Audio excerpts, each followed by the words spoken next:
Welcome back to Talking Sports. Kip Kiefer with the legend here on this Saturday morning.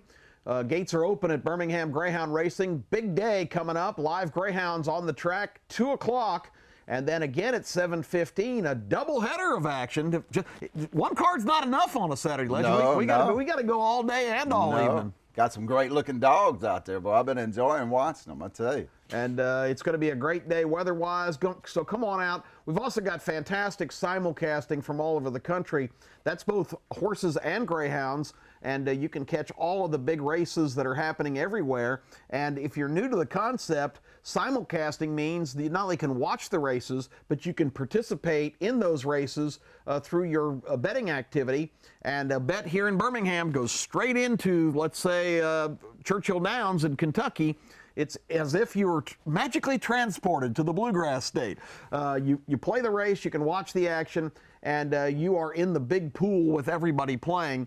And these big tracks like Saratoga and Del Mar that are running now, these are worldwide simulcast operations. So you've got people in Hong Kong betting on these races. So you can roll up your sleeves here in Birmingham. I mentioned it last week on the show. If you cash a big ticket on that, that's really an accomplishment. You're playing against everybody in the world that basically on these big tracks.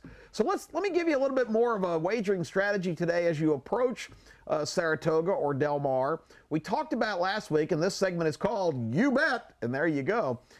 We talked about last week here on the show different ways to play, and we've been kind of building just a series that you can find on the Birmingham Greyhound Racing Facebook page. We've got them posted every week. This time we're going to talk about the pick three, and it's just what you're imagining by the pick three, but it's not for each individual race. A pick three is 3 consecutive races, and what you're charged to do, legend, is pick the winner of those 3 races. We talked about the daily double last week. Well, now we're talking about the pick three. So let's say, for example, it's race number 5 tomorrow afternoon at Saratoga, and you've looked at that race and the next couple.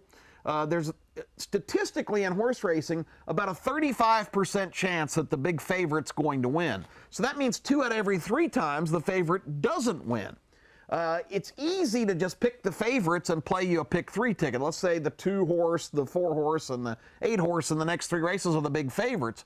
Statistically, not a good idea to make that bet because A, it's not going to pay much if it's all the horses everybody's expecting to win, and B, statistically, the favorite doesn't win every race. That's right. So you need kind of a combination, and I've put together a little bit of a play here where, give you an example. Let's say there's dominant favorites in a couple of the races, the first and third for this example.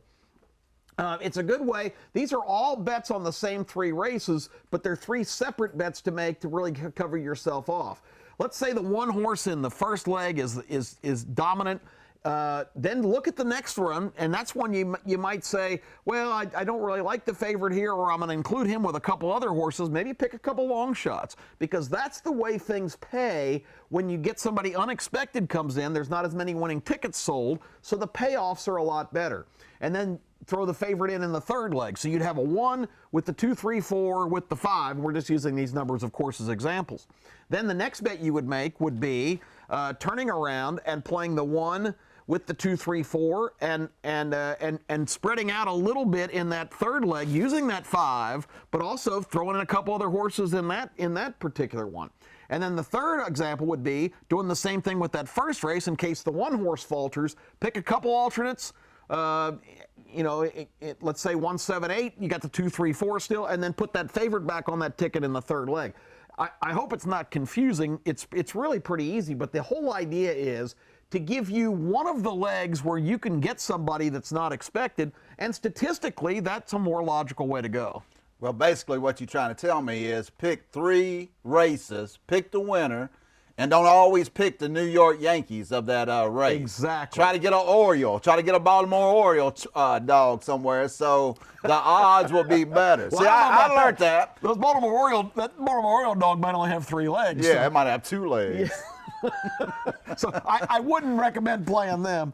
That reminds me of the old Three Stooges episode where they come in some money somehow, and the fellas buy a racehorse, and he's got this big U-shaped back, and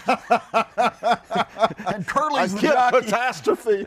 Yeah, Curly's the jockey, but he figures out if he holds a bucket of oats just out beyond his nose, the horse runs like crazy. So anyway, don't bet on those. That's not a good idea. The pick three is a really good way to play, and it's a fun way to play. It gets you multiple races in a row that you have action in, and you can keep refreshing that with the upcoming race. So I guess the message today is don't get completely hung up on the favorites.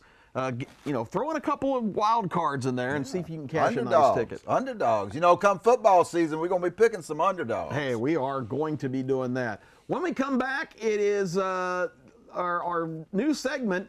We're still experimenting with it now because it's really designed for game time, but it's Legends Losers, Kip's Catastrophes. We are going to get into those. I've got a good one to discuss with Legend today, but we're going to tell you how that's going to work in the football season. When we come back, one more segment to go, so stay right where you are. Talking Sports returns momentarily.